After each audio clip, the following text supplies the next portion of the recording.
Hey guys, we're back at it again out in the garage with what is turning out to be kind of a crappy project.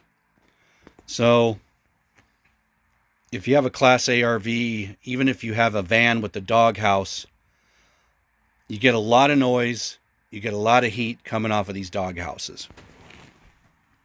This doghouse is basically, I'll show you the top. I've already put a piece of kill mat here. This is fiberglass with glued on carpet. Sorry about that. Fiberglass with glued on carpet. That's all it is. There's nothing else between you and the top of the engine. So all that heat, all that noise, it radiates up into the engine, into the cabin, the pilot and the co-pilot area is what they call it. So I was looking at different ways to fix this problem. I was going to try to get up underneath and spray some undercoating, rubberized undercoating in this area here. But as you can see, I've got my engine covered with plastic right now. And as you can see how high the engine comes up, it's almost impossible from the underneath of the RV to get up in there and spray the undercoating, especially as it gets up into this area here. You literally can't get up in there because the radiator, the front of the motor, everything's up there. You just can't get to it.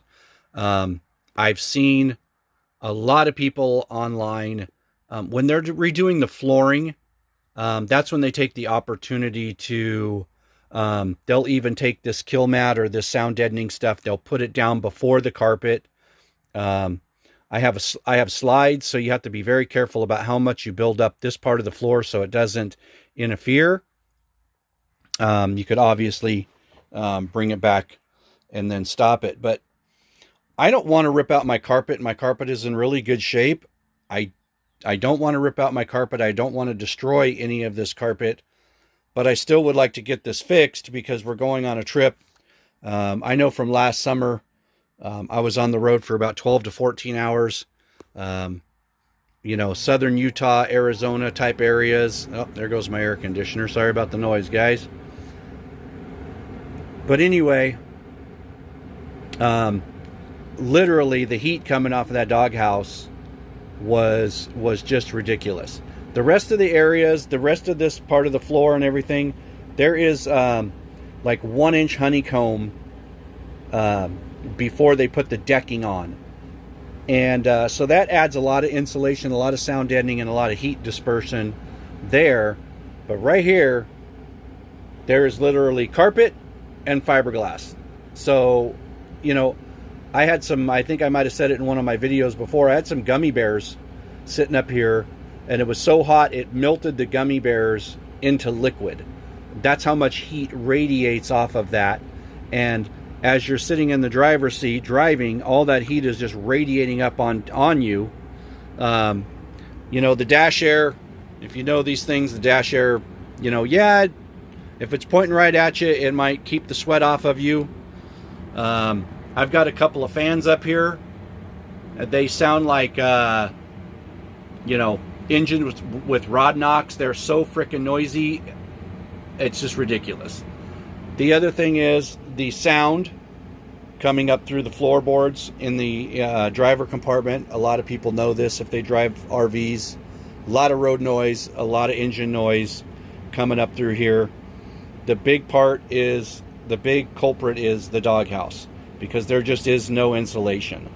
Have you seen in my previous videos, I've gone up underneath there and I've resprayed the fender wells and all the areas around the tires and everything that I could get to.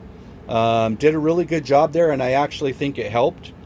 But this is my next project. So if any of you out there know how I could remove this without destroying all of my carpet. I know this carpet down here, you can see it's starting to separate already, which wouldn't be that big of a deal. I could pull the staples up and then I can restaple it. That's not a big deal.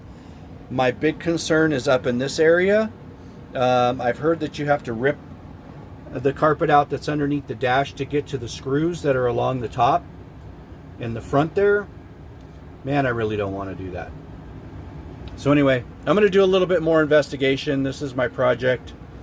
If any of you have done this before without ripping out your flooring and redoing the flooring, if I was redoing the flooring in this thing, this would not be an issue. If I was redoing the carpet in this thing, this would not be an issue because everything would come out and it would be easy peasy. But I'm not to that stage yet. I don't want to do that yet.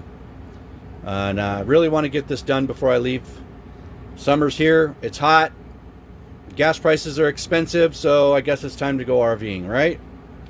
Anyway, guys, if you have any comments or if anybody's done this before, I've looked around on YouTube University. I cannot find anybody that's done this with the carpet still intact or tried to do it with the carpet intact. Everybody that I've seen has done it while they're reflooring the RV, and that is not my case. So if you have any ideas, or have you done, not ideas, but if you've done this before and you know how I might be able to do this, give me a shout out. I'd appreciate it. Talk at you later, guys.